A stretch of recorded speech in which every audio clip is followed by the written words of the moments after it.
Hello, welcome to another video. I am going to show you how to combine conditional formatting and filtering, right? So they're a good combination when put together. So conditional formatting, if you don't know what that is, I have just released a video on that. So check that out so that you can kind of familiarize yourself with what it is.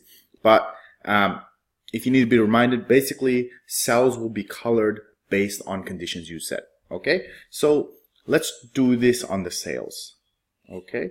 Let's do that. And I want to do a conditional formatting where anything greater than $30. Okay, let's do that. And now, if I apply a filter here, and this one is there, let's get rid of that. Right? If I apply a filter here, I can actually filter for color. Right? Where is it? Filter for color. So only show me the ones that meet my requirements. Obviously, if you do know filters, you know you can number filter it this way. But there are some cases where the conditional formatting is a lot more useful than simply doing number filter. So it's good to know both depending on the situation you deal with, because the more diverse your knowledge in terms of different ways to do the same thing, you can make a judgment call on how best to address certain situations, right? Okay, so there's that. You can also do sort by color, right, to group them all together.